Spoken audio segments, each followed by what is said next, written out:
ओम अज्ञानतिमिरान्धस्य ज्ञानञ्जनशलाकया चक्षुरुन्मिलितं येन तस्मै श्रीगुरुवे नमः। श्रीचैतन्यमनोभीष्टं स्थापितं येन भूतले स्वयं रूपकदा मह्यं ददाति स्वपदान्तिकं। वन्देऽहं श्रीगुरुः श्रीभूतपदकमलं श्रीगुरून् वैष्णवाचं श्रीरूपं साग्रजातं सगण रघुनाथान्वितं तं सजीवं साद्वैतं सावधूतं परिजनसहितं कृष्णचैतन्यदेवं श्रीराधाकृष्णपादान् सगणललिता श्रीविशाखान्विताश्च नारायणं नमस्कृत्यं नरं चैव नरोत्तमं देवीं सरस्वतीं व्यासं ततो जयमुदीरयेत्। शृणोतां स्वकथा कृष्ण पुण्ये श्रवणकीर्तनं हृदयन्तस्तु हि भद्राणि विद्नोति सुरसतां नष्टप्रायेषु भद्रेषु नित्यं भागवत सेवया भगवति उत्तम श्लोके भक्तिर्भवति नैष्टिकी तदा रजस्तमो भावः काम लोभादयश्चेत् चेत एतेन निरावृद्धं स्थित सत्त्वे प्रसिद्धि एवं प्रसन्न मनसो भगवद्भक्ति योगतः भगवतत्व विज्ञान मुक्त संगस्य जायते विद्यन्ते हृदयं ग्रन्थि छिद्यन्ते सर्वसंशयं क्षीयन्ते चास्य कर्माणि दृष्ट्वा एवात्मनेश्वरे मुखं करोति वाचालं पङ्गुं लङ्घयते गिरिं यत्कृपातमं वन्दे परमानन्दमाधवम्।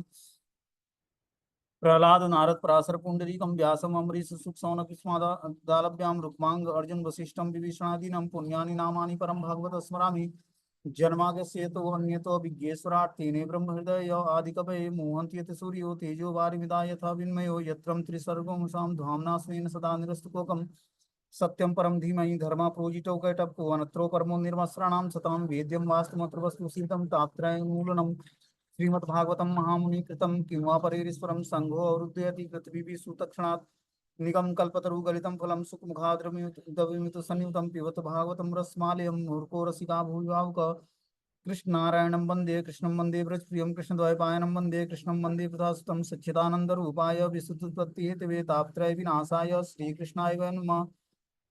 संसार सागरे मग्नं दीनं मा करुणानिधि कर्मग्राहकृतांगं मामुद्ध भवाड्वा श्रीमद्भागवतम् आख्यानं प्रत्यक्षं कृष्णेभिः स्वीकृतोऽस्मयानतं मुक्तार्थं भवसागरे मनोरथो मदीयं सफलं सर्वथा निर्विघ्नेनैव कर्तव्यं दासोऽहं तं केशवं सुखरूपं प्रबोधव्यं सर्वशास्त्रं विशारदम् एतत् कथा प्रकाशेन मद्ज्ञानाविनाशाय भवे भवे यथा भक्तिपादिवस्तु जायते तथा कुरुष्वे देवस्य नाथस्थो नोहितं प्रभूनां संकीर्तनं यस्य सर्वपापप्रणाशनं प्रणामो दुःखशमनं तं नमामि हरिपरम्।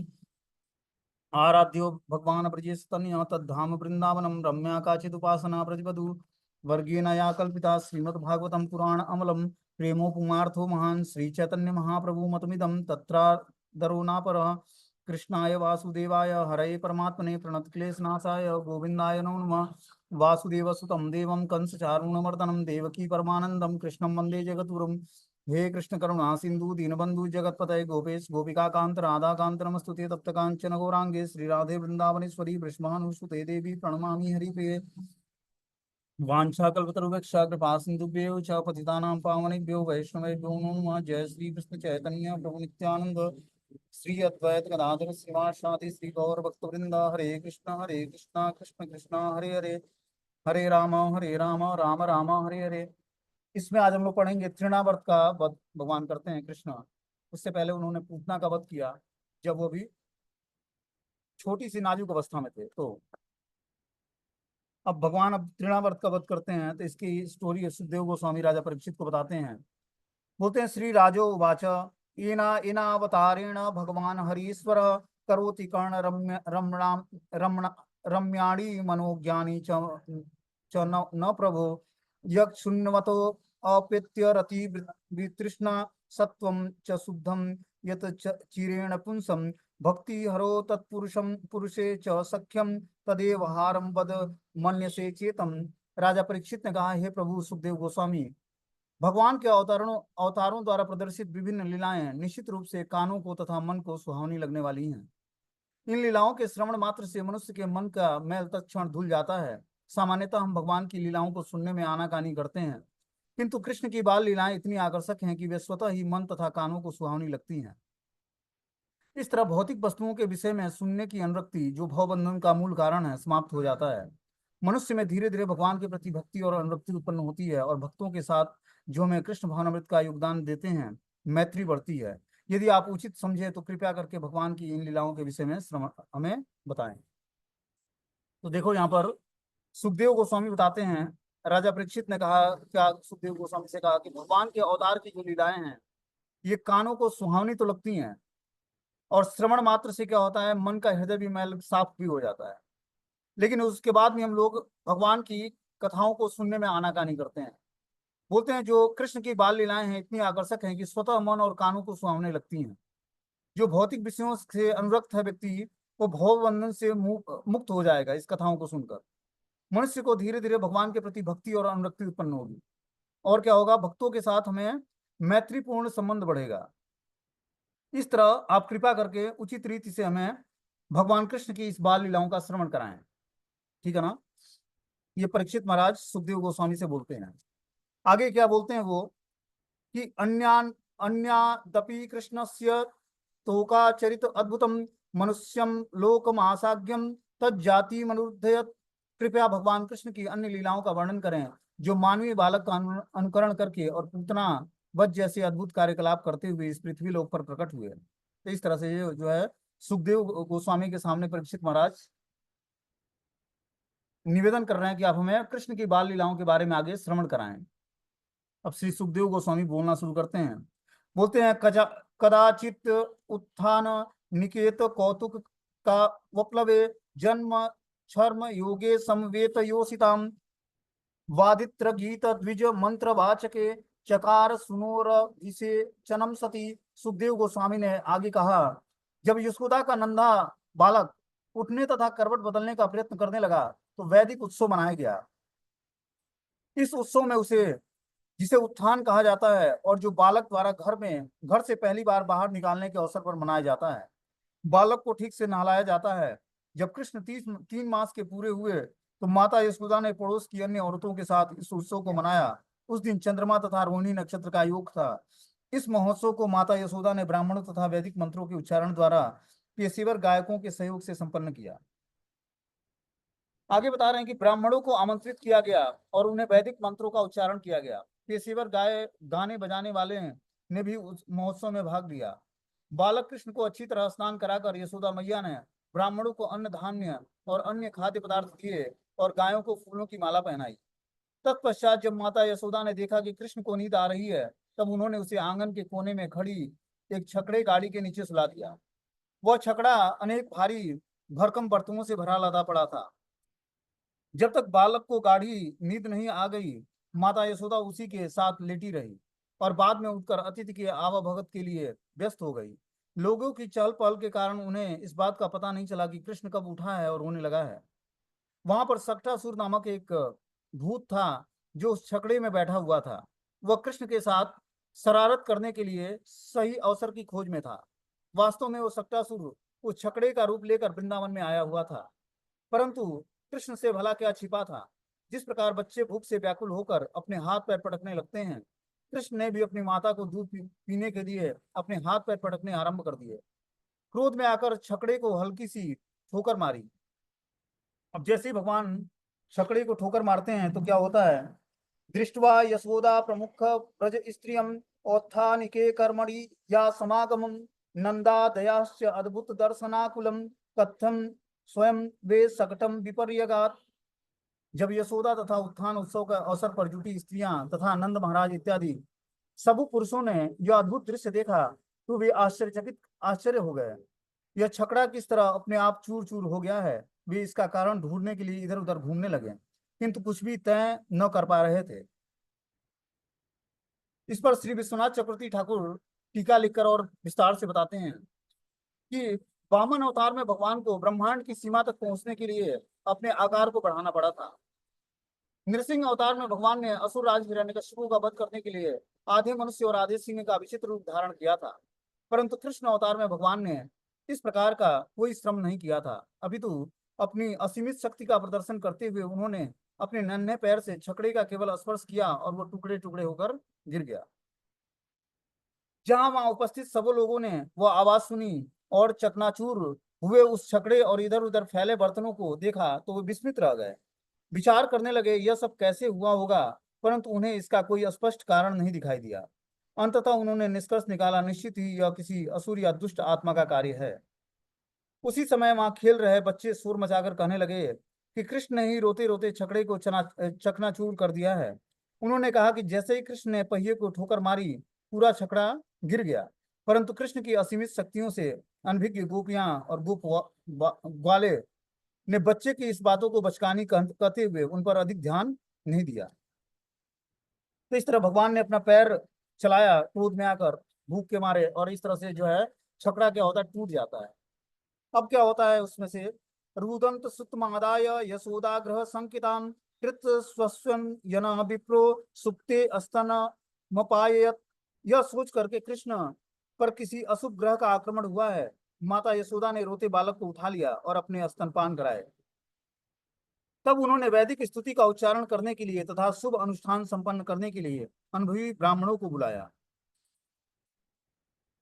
कुछ हट्टे कट्टे ग्वालों ने तुरंत टूटे हुए छकड़े को जोड़कर सारा सामान पूर्वतः रख दिया। तब नंद महाराज ने सावधानी पूर्वक कृष्ण को अपनी गोद में उठा लिया और बुरे ग्रहों को शांत करने के लिए ब्राह्मणों से अग्नि यज्ञ करने का निवेदन किया।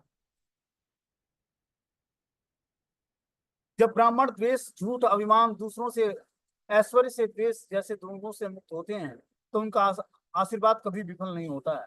क्या बताते हैं सुखदेव गोस्वामी, जब ब्राह्मण द्वेष, झूठ, अभिमान, दूसरों के ऐश्वर्य से द्वेष और दुर्गुणों से मुक्त होते हैं तो उनका आशीर्वाद कभी विफल नहीं होता है। जिस समय ब्राह्मण गण वैदिक मंत्रों का उच्चारण कर रहे थे, उस समय नंद महाराज ने औषधियों से युक्त जल से कृष्ण का अभिषेक किया।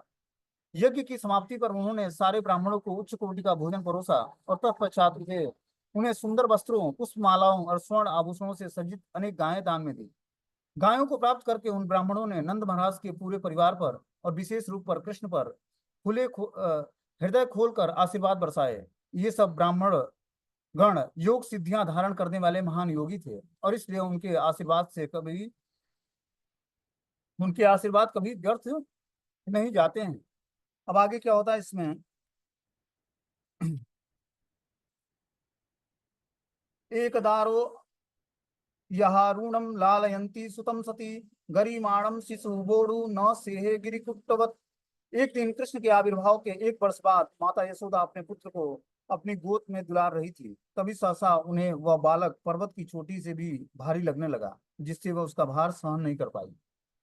तो इस तरह से पहले भगवान ने अपने सत्तासुर को मारा, ठीक है ना, अपने पैर से उसको मारा। वो प्रेत जो है अपने भगवान के पैर के टच होने से उसकी मुक्ति हो गई, ठीक है ना। वो प्रेत जोनि में आया था। सत्तासुर जो है था कंस के द्वारा भेजा हुआ, लेकिन वो प्रेत था, भूत था वो। तो भगवान के चरण कमलों के स्पर्श से उसका उद्धार हो गया।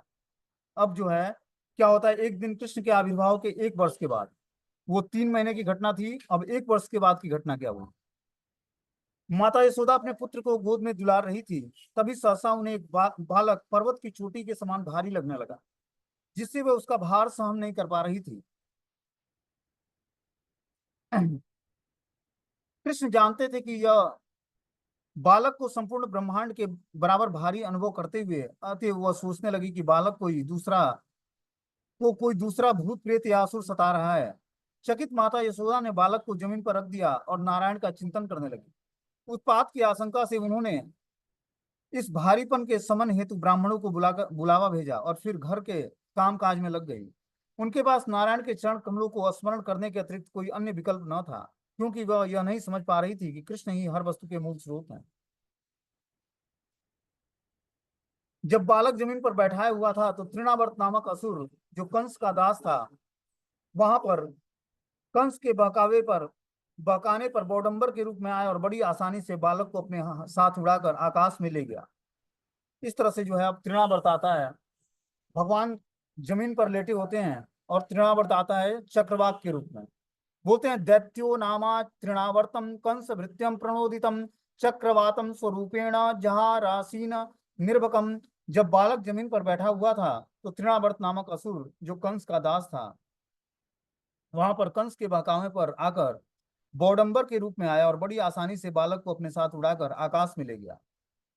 बोलते हैं गोकुलम सर्वमाविण्यम मुष्णवम च छुषि रेणुभि इर यसु महाघोरम शब्देन प्रदिशो दिशम। उस असुर ने प्रबल बौडंबर के रूप में सारे गोकुल प्रदेश को धूल के कणों से ढकते हुए सभी लोगों की दृष्टि ढक ही ली थी और भयावनी आवाज करता हुआ सारी दिशाओं को कपाने लगा था। क्षण भर के लिए समूचा चारागाह धूल भरी अधड़ के घने अंधकार से ढक गया और माता यशोदा अपने पुत्र को उस स्थान में न पा सकी जहां उसे बैठाया था। तो इस तरह से जो है तृणावर्त क्या करता है, भगवान को एक धूल की भरी आंधी की तरह आता है और बहुत दूर ऊपर आसमान में ले जाता है। ठीक है ना।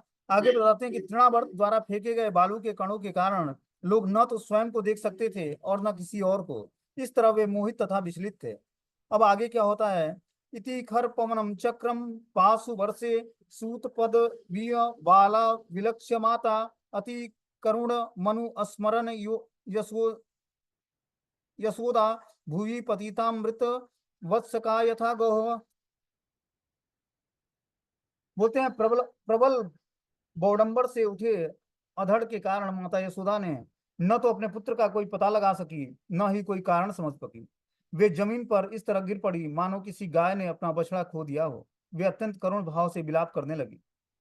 जब अधड़ और बौडंबर का वेग घट गया तो यशोदा का करुण क्रंदन सुनकर उनकी सखियां गोपियां उनके पास आई, किंतु वो भी कृष्ण को वहां न देखकर अत्यंत उद्विग्न हो गई और आंखों में आंसू भरकर माता यशोदा के साथ वे भी रोने लगी।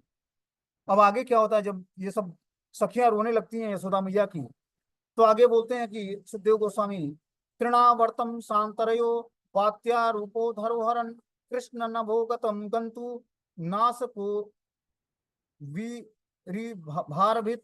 तृणावर्त असुर वेगवान बडंबर के रूप धारण करके कृष्ण को आकाश में बहुत ऊंचाई तक ले गया, किंतु जब कृष्ण असुर से भारी हो गए तो असुर का वेग रुक गया, जिससे वह और आगे नहीं जा सकता था।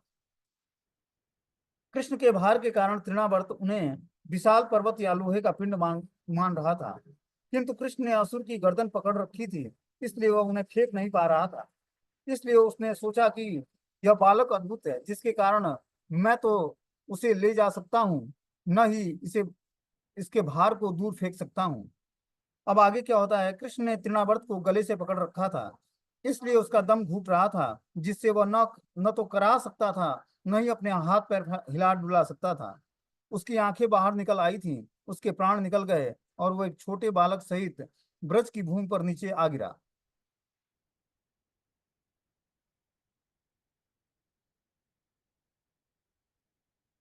रोती हुई गोपियों ने अचानक एक बड़ी चट्टान पर पटक कर गिरे हुए तृणावर्त को देखा। जब वे दौड़कर वहां पहुंची तो वे उस असुर की चौड़ी छाती पर कृष्ण को खेलते देखकर आश्चर्यचकित रह गई। उन्होंने तुरंत कृष्ण को उठा लिया और लाकर यशोदा मैया की गोद में दे दिया। बालक को पूरी तरह अक्षत और समस्त खतरों से मुक्त देखकर सारे गोप गोपियां अत्यंत प्रसन्न हुए। यह देखकर नंद महाराज बोले, निश्चित ही हम सब ने अपने पूर्व जन्म में दीर्घकालीन तपस्याएं की होंगी, पूर्ण पुरुषोत्तम भगवान की पूजा अर्चना की होगी, जन कल्याण के कार्य किए होंगे और उदार हृदय से दान दिया होगा। आज उन सबके फलस्वरूप हमारे कृष्ण के प्राण बच गए हैं। इस सब आश्चर्यजनक घटनाक्रम में के बीच नंद महाराज को रह रहकर मथुरा के वसुदेव के साथ हुए भेंट या वसुदेव के चेतावनी भरे शब्दों का स्मरण होने लगा।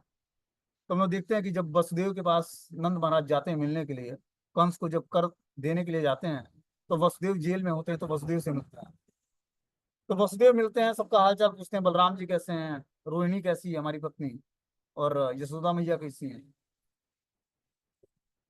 तो इस तरह सबका हालचाल पूछ लेते हैं। अब नंद बाबा को क्या बोलते हैं वसुदेव जी कि जो दुर्गा देवी प्रकट हुई थी, जो हमारी बालिका थी, वो जब आकाश में उड़ी तो कंस ने क्या किया, उसको मारने का प्रयास किया, और उसके हाथ हाथ से छूटकर जो है माता दुर्गा जो है अष्टभुजा देवी के रूप में प्रकट हुई। और उसने बताया कि तुझे मारने वाला जो है इस ब्रज क्षेत्र में पैदा हो गया है। तो कंस जो है आसानी से चुप नहीं बैठेगा, वो क्या करेगा, कृष्ण को खोजने का प्रयास करेगा और उनको मारने का प्रयास करेगा। तो आप क्या करिए नंद महाराज, आप यहाँ से शीघ्र ही गोकुल लौट जाइए, हो सकता है कि कृष्ण को कुछ खतरा ना हो जाए। तो एक एक करके अब वसुदेव ने इन लोगों को लौटा दिया, सारे गोप ग्वाल और नंद बाबा जो है लौट आते हैं गोकुल में। अब क्या होता है, आते ही देखते हैं कि पूतना जो है 10 मील लंबी उसका शरीर पड़ा हुआ है। पूतना का वध पहले ही भगवान ने कर दिया था, अभी गोकुल अभी नंद महाराज लौटे नहीं थे, तभी पूतना का शरीर जो है 10 मील की दूरी तक गोकुल में फैला हुआ था। सारे पेड़ उसके नीचे दब गए थे, जहां से वो गिरी और जहां तक उसका शरीर गया। तो नंद महाराज देखकर पहले ही उनको लगा कि वसुदेव वास्तव में कोई सिद्ध पुरुष है। इनको पहले ही ज्ञात हो गया था कि गोकुल में कुछ उत्पात होने वाला है असुरों के द्वारा। और ये जब ये घटना हुई, खासकर तृणावर्त वाली, तो उनको और ये अनुभूति हुई कि वसुदेव के साथ हुई भेंट और उनकी चेतावनी भरी बातों को सुनकर स्मरण होया कि वसुदेव निश्चित रूप से सिद्ध पुरुष है। उसने पहले हमें चेतावनी दी थी कि आप लोग जल्दी गोकुल लौट जाएं, क्योंकि हो सकता है कि कृष्ण को कोई खतरा ना हो जाए। आगे बताते हैं अगले श्लोक में, 35वें श्लोक में,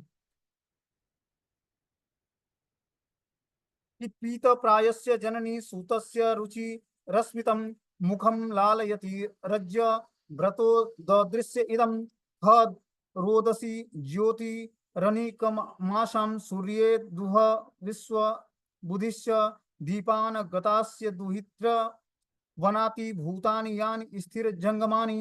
हे राजा परीक्षित, जब बालक कृष्ण अपनी माता का दूध पीना लगभग बंद कर चुका था और माता यशोदा उसके सुंदर प्रांतिमान हंसते मुख को छू रही थी और निहार रही थी, तो बालक ने जम्भाई ली और माता यशोदा ने देखा कि उसके मुंह में पूरा आकाश, उच्च लोक और पृथ्वी, सभी दिशाओं के तारे, सूर्य, चंद्रमा, अग्नि, वायु, समुद्र, द्वीप, पर्वत, नदी, जंगल और चर अचर सभी प्रकार के जीव समाये हुए हैं। तो इस घटना के बाद कृष्ण जो है थकावट महसूस होती है, कृष्ण माता के दूध पीते हैं और यशोदा उनके कांतिमान चेहरे को देखकर और प्रसन्न होती है। वो हंसते मुख को छू रही थी और निहार रही थी कि बालक ने जब जम्हाई ली तो यशोदा माता ने देखा कि उसके मुंह में पूरा आकाश, उच्च लोक से पृथ्वी लोक तक सभी दिशाएं, तारे, सूर्य, चंद्रमा, अग्नि, वायु, समुद्र, द्वीप, पर्वत, नदी, जंगल और चर अचर सभी प्राणी, उसके जीव, सारे जीव जो है उसके मुंह के अंदर समाये हुए हैं। जब यशोदा मैया ने अपने पुत्र के मुखार बिंदु से में संपूर्ण ब्रह्मांड को देखा तो उनका हृदय धक धक करने लगा और आश्चर्यचकित होकर वे अपने अधीर नेत्र बंद करना चाह रही थी। तो इस तरह से जो है भगवान के मुख के अंदर ये सारी चीजें माता यशोदा को दिखता है। बोलते हैं योग माया के प्रभाव से यशोदा मैया कृष्ण को अपना साधारण बालक मानती थी। उन्हें यह दिखाने के लिए कि उसकी गोद में लेटा बालक वास्तव में कौन है, श्री कृष्ण ने उन्हें अपने विराट रूप के दर्शन करवाए। अपने पुत्र के मुख में ब्रह्मांड को देखकर यशोदा की हृदय गति बढ़ गई। वे मन ही मन गुदगुदाने लगी। कितना अद्भुत है और आश्चर्यजनक है यह। इस असाधारण दृश्य को देखकर यशोदा विस्मित रह गई, परंतु चूंकि उन्हें कृष्ण के ऐश्वर्य का दर्शन अधिक नहीं भाया, उन्होंने अपनी आंखें बंद कर ली। आगे क्या बोलते हैं कि वसुदेव ने अपने कुल पुरोहित गर्गाचार्य से नंद महाराज के घर जाने की का निवेदन किया। अतिथि को आया देखकर नंद महाराज अत्यंत हर्षित हो उठे और दोनों हाथ जोड़कर उनका अभिनंदन और सत्कार किया। वे जानते थे कि गर्ग मुनि कोई साधारण व्यक्ति नहीं है और उनके दर्शन प्राप्त करना अत्यंत सौभाग्य की बात है। गर्ग मुनि को सुखद आसन पर विराजमान करके नंद महाराज ने मधुर स्वर में कहा, हे मुनिवर, भगवान के महान भक्त होने के नाते आप स्वयं में पूर्ण संतुष्ट रहते हैं, परंतु फिर भी आपकी सेवा मेरा धर्म है। कृपया मुझे आज्ञा दीजिए कि मैं किस प्रकार आपकी सेवा कर सकता हूँ। आप जैसे संत आप अपने स्वार्थ बस नहीं अपितु हम जैसे दीनहीन गृहस्थों के लाभार्थ हेतु एक स्थान से दूसरे स्थान पर भ्रमण करते हैं। हे ब्राह्मण श्रेष्ठ गर्ग मुनि, आप ज्योतिष शास्त्र में निपुण हैं और किसी भी व्यक्ति के पूर्व जन्म की घटनाओं का आकलन करके उसके वर्तमान जीवन की घटनाओं को समझ लेते हैं। चूंकि आप कृपया करके यहाँ उपस्थित हुए हैं, कृपया मेरे दोनों पुत्रों की जन्म कुंडली बनाकर उनका नामकरण संस्कार संपन्न करें। गर्ग मुनि ने उत्तर दिया, हे नंद महाराज, मैं यदुकुल का कुल पुरोहित हूँ। यदि मैं तुम्हारे पुत्रों के संस्कार संपन्न करूंगा तो निश्चित ही कंस को शंका हो जाएगी और वह देवकी के पुत्र हैं। कंस बहुत बड़ी कूटनीति और पापी असुर है। उसने पहले ही योग माया के मुख से सुन लिया है कि उसका वध करने वाला जन्म ले चुका है। वह तुम्हारे और वसुदेव के बीच मित्रता से अनभिज्ञ नहीं है। जब उसे पता चलेगा कि मैंने तुम्हारे पुत्र के संस्कार किए हैं तो वह इन सब घटनाओं पर निश्चित ही विचार करेगा। कृष्ण और वसुदेव और देवकी का पुत्र जानकर वह उन्हें मारने के हर संभव प्रयास करेगा। यह सुनकर नंद महाराज बोले, यदि आपको लगता है कि आपके द्वारा इन दोनों के संस्कार की सूचना मिलने पर कंस को संदेह हो जाएगा तो हम गुप्त रूप से गौशाले में यह संस्कार करेंगे। यहाँ तक कि मैं अपने संबंधियों तक को इसकी भनक नहीं लगने दूंगा। गर्ग मुनि ने गर्ग मुनि यही चाहते थे कि उन्होंने तुरंत इस प्रस्ताव को स्वीकार कर लिया। नामकरण संस्कार करते समय गर्ग मुनि ने कहा, यह रोहिणी पुत्र अपने परिजनों और मित्रों को अत्यंत सुख प्रदान करने वाला होगा, इसलिए इसका नाम होगा राम। चूंकि यह असाधारण बल का प्रदर्शन करेगा, इसे बल नाम से भी जाना जाएगा और वसुदेव एवं तुम्हारे परिवार को एक साथ जोड़ने के कारण इसका नाम संकर्षण भी कहलाएगा। यद्यप गर्ग मुनि ने कृष्ण के जन्म को का रहस्य उजागर कर दिया था, परंतु उन्होंने नंद को यह नहीं बताया था कि बलराम को देवकी के गर्भ से रोहिणी के गर्भ में स्थानांतरित किया गया है। गर्ग मुनि ने आगे कहा कि तुम्हारे पुत्र कृष्ण प्रत्येक युग में जन्म लेता है। पिछले युगों में उसने श्वेत, रक्त और पीत रंग के अवतार लिए थे और इस समय यह श्यामल क्रांति लेकर प्रकट हुआ है। चूंकि तुम्हारा पुत्र वसुदेव के पुत्र से मिलता जुलता है, इसलिए कई बार इसे वासुदेव भी कहा जाता है। गोकुल वासियों के दिव्य आनंद की वृद्धि करते हुए यह बालक सदैव आपके कल्याणकारी अर्थ करेगा और आप अपने जीवन में आने वाली समस्त विपदाओं को पार कर लेंगे। बस इतना जान लो कि कृष्ण का आश्रय लेने वाले भक्त कभी भी कंस तथा उसके असुर मित्रों द्वारा पराजित नहीं होंगे। हे नंद महाराज, गुणों, ऐश्वर्य, नाम, ख्याति और प्रभाव में आपका पुत्र भगवान नारायण के समान ही होगा। इसलिए आप अत्यंत सावधानी पूर्वक इसका लालन पालन करें। संस्कार संपन्न करने के बाद गर्ग मुनि ने नंद महाराज की अनुमति ली और वहां से प्रस्थान कर गए। उनके वचनों को सुनकर नंद महाराज अपने सौभाग्य की भूरी भूरी प्रशंसा करने लगे। कुछ ही दिनों में कृष्ण और बलराम घुटने के बल चलते हुए विभिन्न खेल कूदों का आनंद लेने लगे। गोबर और गोमूत्र से बने कीचड़ में घुटनों के बल चलते हुए वे ऐसे लगते मानो दो सांप रेंग रहे हों। कई बार किसी गोपी की पायल की आवाज सुनकर वे अत्यंत प्रसन्न हो जाते और उसे अपनी माँ समझकर उसके पीछे पीछे जाने लगते। और जब उन्हें पता चलता कि उनकी माँ नहीं है, तो वे अत्यंत भयभीत हो जाते और घर में दौड़कर यशोदा और रोहिणी की गोद में छिप जाते। गोबर और गोमूत्र के कीचड़ से सने सने वे दोनों अत्यंत सुंदर दिखते थे। यशोदा और रोहिणी तुरंत उन्हें अपनी गोद में उठा लेती और स्नेह पूर्वक उनका आलिंगन करके उन्हें स्तनपान करवाती थी। माँ का दूध पीते समय वे दोनों मुस्कुराते और इस प्रकार उनकी माताओं को उन्हें छोटे छोटे दांत दिखाई देने लगे। तो इस तरह से जो है यशोदा मैया के लल्ला कृष्ण थे और रोहिणी माता का जो है बालक बलराम जी थे। तो ये दोनों बालक साथ साथ पले बड़े। ठीक है ना। कई बार कृष्ण और बलराम बछड़ों की पूंछ के सिरों को पकड़ लेते और भयभीत होकर जब बछड़े दौड़ने लगते, तो वे कृष्ण और बलराम को भी कीचड़ में घसीटते हुए ले जाते। इसे देखकर कृष्ण बलराम भी भयभीत हो जाते और बछड़ों की पूंछ को छोड़ने की बजाय उसे और अधिक मजबूती से पकड़ लेते। तब उन्हें बचाने के लिए गोपियों को आना पड़ता है। इस प्रकार भगवान सारे ब्रजवासियों को असीम आनंद प्रदान करते। एक ओर कृष्ण और बलराम अपनी इन लीलाओं द्वारा ब्रजवासियों को आनंद देते, तो दूसरी ओर उन दोनों के चंचल स्वभाव के कारण ब्रजवासियों को दिव्य चिंता भी सताती रहती। अपने घर के कार्यों को करते समय यशोदा और रोहिणी सदैव चिंतित रहती थी कि कहीं गायों के नुकीले सिंग, अग्नि, पंजों वाले पशु जैसे बंदर, बिल्ली और कुत्ते और कटीली झाड़ियों में इन दोनों को कोई हानि न हो जाए। कुछ समय पश्चात कृष्ण और बलराम ने खड़े होकर चलना आरंभ कर दिया। शुरू में तो वे किसी वस्तु को सहारा देकर चलते थे, परंतु धीरे धीरे वे स्वयं भी चलने लगे और अपने सखाओं के साथ, मित्रों के साथ खेलने लगे। आस पड़ोस की जितनी भी गोपियां थी, वे श्री कृष्ण के चंचल भरे इन कार्यों को अत्यंत आनंद पूर्वक देखती थी। इन लीलाओं का बार बार आस्वादन करते हुए वे यशोदा मैया के पास जाती और कहती, हे सखी, तुम्हारा लाडला कृष्ण कई बार हमारे घर आता है और गायों को दूहने से पहले ही बछड़ों को छोड़ देता है और बछड़े अपनी माँ का सारा दूध पी लेते हैं। जब हमारे पति उस पर नाराज होते हैं तो वो केवल मुस्कुरा देता है। कई बार ये हमारे घरों में दही, मक्खन और दूध चुरा कर खाता है। इतना ही नहीं, जब उसका पेट भर जाता है तो वो अपने आस पड़ोस घूमने वाले बंदरों को भी सब वस्तुएं खिलाता है। जब उस बंदरों का पेट भर जाता है तो वह उन मटकों को तोड़ने लगता है और जब तुम्हारे लाडले को चोरी करने के लिए कुछ नहीं मिलता तो वो गुस्से में आकर पालने में सो रहे हमारे बच्चों को चींटी भर देता है और उसे रोता छोड़कर भाग खड़ा होता है। उससे बचाने के लिए हम दही और दूध को छत से लटकते छींकों पर टांग कर रखते हैं, परंतु कृष्ण और बलराम उखल पर चढ़कर इन छींकों तक पहुंच जाते हैं। वे उन मटकों को नीचे से छेद कर देते हैं, जिससे उनमें भरा माखन और दही नीचे बहने लगता है और यही हम दही माखन को अंधेरी कोठरी में छिपा देते हैं। फिर भी इन दोनों के शरीर पर लगे रत्न और आभूषणों के प्रकाश से सब कुछ दिखने लगता है। कई बार हमारी पति इन्हें रंगे हाथ पकड़ लेते हैं। इन पर क्रोध दिखाकर वे कहते हैं कि अरे चोर, मैंने तुम्हें आज पकड़ लिया है। इस पर कृष्ण कहते हैं कि मैं चोर नहीं हूँ, चोर तो तुम हो। कई बार गुस्से में कृष्ण हमारे घर के अंदर स्वच्छ स्थान पर मलमूत्र विसर्जित कर देते हैं और अब इसे देखो, यशोदा तुम्हारे पास ऐसा बैठा है जैसे कुछ जानता ही ना हो। जब यशोदा अपने पुत्र की आंखों में देखती तो वह इतना डरा हुआ दिखाई देता कि उसे डांटने की हिम्मत नहीं होती। गोपियां केवल कृष्ण के सुंदर मुखड़े को निहारती रहती और इस प्रकार अलौकिक सुख का आनंद लेती। उन्हें प्रसन्न चित्त देखकर यशोदा मैया मुस्कुराने लगती और भूल जाती कि उन्हें अपने पुत्र को दंड देना है। कई बार कृष्ण और बलराम माखन चोरी करते हुए रंगे हाथों पकड़े जाते, परंतु वे स्पष्ट मना कर देते, कहते कि हमने कोई चोरी नहीं की है। क्या तुम्हें लगता है कि हमारे घर में दही माखन की कमी है? और जब हम पेट भरने के बाद बंदर दही माखन खाने से मना करने लगते तो कृष्ण बलराम कहते, यह दही माखन कितना बेकार है कि बंदर भी इसे नहीं खा रहे हैं।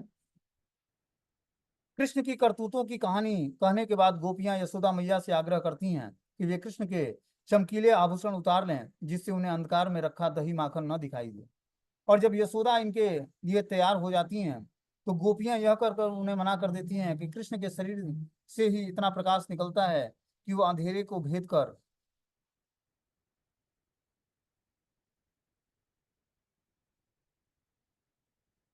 सब कुछ देख सकता है। तब यशोदा गोपियों को यही सलाह देती हैं कि वे अपनी वस्तुओं को अच्छी तरह संभाल कर रखें। एक दिन जब कृष्ण और बलराम अपने मित्रों के साथ खेल रहे थे तो उनके मित्रों ने यशोदा मैया से शिकायत की और कहा कि मैया कृष्ण ने मिट्टी खाई है। माता यशोदा पहले से ही कृष्ण की शरारतों के कारण चिंतित रहती थी और इसलिए यह शिकायत सुनते ही वो उस संस्थान पर पहुंची जहां कृष्ण को उठा लिया था। उसके मुख को झांक कर देखने का प्रयास करते हुए बोली, कान्हा तूने इतने चंचल क्यों हो? तेरे सारे सखा शिकायत कर रहे हैं कि तूने चोरी छिपे आज मिट्टी खाई है, और यह मत कहना कि वे झूठ बोल रहे हैं। यहाँ तक कि बलराम भी कह रहा है कि तूने मिट्टी खाई है। आरोप सुनकर कृष्ण ने कहा, मैया मैंने मिट्टी नहीं खाई है, ये सब झूठ बोल रहे हैं। मैं मेरे विरुद्ध षड्यंत्र रचकर मुझे दंडित करना चाहते हैं और आज बलराम भैया भी उन्हीं का पक्ष ले रहे हैं। यदि तुम्हें लगता है कि मैं झूठ बोल रहा हूँ तो मेरा मुंह खोलकर देख सकती हो। यशोदा ने सच क्या है यह जानने के लिए आज्ञा देते हुए कहा, ठीक है, यदि तू मिट्टी नहीं खाया है तो अपना मुंह खोल कर दिखा। कृष्ण ने अपना मुंह खोल दिया और माता के सहज वात्सल्य प्रेम को विचलित किए बिना अपने अनंत ऐश्वर्य का प्रदर्शन किया। यशोदा ने कृष्ण के मुख के भीतर सारा चराचर प्राणी, अंतरिक्ष, समस्त दिशाएं तथा पृथ्वी के समस्त पर्वत, समुद्र, नदियां और द्वीप महाद्वीप देखे। उन्होंने ग्रह मंडल का सृष्टि को देखा। उन्होंने इंद्रिय, मन, प्रकृति के तीनों गुणों और प्रत्येक वस्तु और प्राणी को नियंत्रित करने वाले काल को देखा। इसके साथ ही साथ उन्होंने जीवों की सहज प्रवृत्ति और कर्म की प्रतिक्रियाओं को देखा। इतना ही नहीं, यशोदा मैया ने स्वयं को भी उसमें देखा। वे वृंदावन में कृष्ण को अपनी गोद में उठाए उसके मुख के भीतर झांक रही थी। इतना सब कुछ देखते ही वे पूरी तरह भ्रमित हो गई और उनका यह पुत्र कौन है? वे विचार करने लगी, कहीं यह कोई सपना तो नहीं है अथवा भगवान की शक्ति द्वारा रचित कोई माया तो नहीं है। मैं तो देख रही हूँ कि कहीं यह मेरे मन का भ्रम तो नहीं है अथवा यह मेरे पुत्र की किसी योग शक्ति का परिणाम है। अपने मन में उठने वाले विचारों पर वे रह रह कर मनन करने लगी। सब पहले उन्होंने सोचा कि कहीं वे सपना तो नहीं देख रही हैं, परंतु उन्होंने इस विचार को खारिज कर दिया। उन्होंने उनकी आंखें खुली थी और वे सो नहीं रही थी। फिर उन्होंने सोचा कि कहीं यह कोई देव माया तो नहीं है। उन्होंने इस विचार को यह सोचकर खारिज कर दिया कि वे इतनी तुच्छ हैं कि भला देवता उसकी ओर क्यों ध्यान देंगे। जहां तक अपने मन के भ्रम का प्रश्न है, उन्हें लगा कि वह भी संभव नहीं है, क्योंकि वे अभी तक पूरी तरह स्वस्थ हैं। अंततः वह इस निष्कर्ष पर पहुंचती हैं कि यह उनके पुत्र की कोई योग शक्ति का परिणाम है, जैसा कि गर्ग मुनि ने भविष्यवाणी की थी। माता यशोदा आगे विचार करती हैं कि इस प्रकार मुझे केवल पूर्ण पुरुषोत्तम भगवान नारायण की शरण लेनी चाहिए, क्योंकि वे ही समस्त कारणों के कारण हैं। उनकी माया के प्रभाव से मैं नंद महाराज का अपना पति मानती हूँ और कृष्ण को अपना पुत्र मानती हूँ। स्वयं को नंद महाराज की रानी मानना, गायों और बछड़ों को अपनी संपत्ति तथा ब्रज के ग्वालों और उनके परिवार को अपनी प्रजा मानकर मानना भी मेरा भ्रम भ्रम ही है। वास्तव में मैं तो भगवान की नित्य सेविका हूँ और वे ही एकमात्र हमारे आश्रय हैं। जब हमारे जीवन में विचलित करने वाली परिस्थितियां आई तो उस समय माता यशोदा के समान भगवान का आश्रय लेना ही उनका एकमात्र समाधान था। भगवान की कृपा से यशोदा मैया को जीवन की गहराइयों का पूरा ज्ञान था, परंतु अगले ही क्षण भगवान की योग माया शक्ति के प्रभाव से वे सब भूल जाती थी। कृष्ण को अपना नन्हा पुत्र मानकर उनका हृदय मातृत्व की भावनाओं से उमड़ गया। माता यशोदा के इस सौभाग्य का वर्णन सुनकर महाराजा परीक्षित ने सुखदेव गोस्वामी से पूछा कि यशोदा और नंद महाराज ने पूर्व जन्म में भला ऐसा कौन सा पुण्य किया था जिसके फलस्वरूप उन्हें यह सौभाग्य प्राप्त हुआ। निसंदेह वसुदेव और देवकी भी महान भक्त हैं। कृष्ण ने उनके पुत्र के रूप में जन्म लिया परंतु चूंकि कृष्ण ने नंद और यशोदा को अपनी लीलाओं का आनंद लेने का अवसर दिया, निश्चित ही उनकी स्थिति श्रेष्ठ थी। तब इसका सुखदेव गोस्वामी उत्तर देते हैं, ठीक है ना। क्या बोलते हैं, सुखदेव गोस्वामी ने उत्तर दिया, एक समय वसुओं में श्रेष्ठ द्रोण और उनकी पत्नी धरा ने ब्रह्मा जी से निवेदन किया कि कृपया हमें आशीर्वाद दें कि हमारा पृथ्वी पर जन्म हो और भगवान हमारे पुत्र के रूप में जन्म लें। इस प्रकार भगवान संपूर्ण मानव जाति में अपनी भक्ति का प्रसार कर सकेंगे और इससे भौतिक संसार में जन्म लेने वाले दुर्भाग्य प्राणियों का सरलता से उद्धार हो जाएगा। ब्रह्मा जी ने उनकी इच्छाओं को पूरी कर दी। तत्पश्चात द्रोण ने वृंदावन में नंद महाराज के रूप में और धरा ने यशोदा के रूप में जन्म लिया। ब्रह्मा जी के वरदान को पूरा करने के लिए कृष्ण और बलराम उनके पुत्र के रूप में बनकर आए। वास्तव में हे महाराज परीक्षित, आप जानते थे कि नंद महाराज और यशोदा मैया कोई सामान्य मनुष्य नहीं है, अपितु गोलोक धाम के भगवान के नित्य ही माता पिता हैं। परंतु उन्होंने नंद और यशोदा के विषय में यह प्रश्न इसलिए पूछा क्योंकि वे जानना चाहते थे कि क्या साधन सिद्ध भक्त भी कृष्ण की माता पिता का पद प्राप्त कर सकता है अथवा नहीं। द्रोण और धरा भगवान कृष्ण के नित्य ही माता पिता हैं, जबकि ब्रह्मा जी ने उन्हें प्रजा उत्पन्न करने का निर्देश दिया था। उस समय उन्होंने उनसे केवल भगवान को पुत्र रूप में प्राप्त करने का निवेदन किया था। किसी भी साधन सिद्ध भक्त के लिए भगवान कृष्ण की माता पिता बनना संभव नहीं है। यह पद सदा सदा के लिए उन दोनों को ही प्राप्त है और रहेगा। परंतु नंद और यशोदा का पालन किए बिना भक्ति के नियमों को अपनाने से साधारण जीव श्री कृष्ण के प्रति कभी भी स्नेह विकसित नहीं कर सकते। विकसित नंद महाराज और यशोदा मैया द्वारा पालन किए गए भक्ति के नियमों को अपनाने से साधारण जीव भी श्री कृष्ण के प्रति वही स्नेह विकसित कर सकता है जो नंद और यशोदा के हृदय में था। तो साधन भक्ति के नियमों का पालन करके यहाँ पर सुखदेव गोस्वामी बता रहे हैं कि कोई नंद यशोदा का स्थान नहीं ले सकता है। नंद यशोदा का स्थान जो है हमेशा के लिए वो क्या है, कृष्ण के माता पिता हैं, ठीक है ना। सृष्टि के प्रारंभ में ये ब्रह्मा जी के द्रोण और धरा नामक प्रजा उत्पन्न करने के लिए भगवान ने ब्रह्मा जी ने इनको निर्देश दिया, द्रोण और धरा को। लेकिन इन्होंने इच्छा व्यक्त की ब्रह्मा जी से कि मैं बस कृष्ण को ही अपने पुत्र के रूप में स्वीकार करूंगी, भगवान को ही। और इस कारण से इन्होंने दिव्य वर्षों तक तपस्याएं की और भगवान कृष्ण इनके गर्भ में आए, ठीक है ना। तो नंद और यशोदा का के लिए प्रश्न उठा महाराजा परीक्षित के हृदय में कि कोई ये साधारण व्यक्ति तो नहीं थे, तो ये कौन थे जिसके कारण नंद और यशोदा बन के आए और कृष्ण जो है इनके कृष्ण और बलराम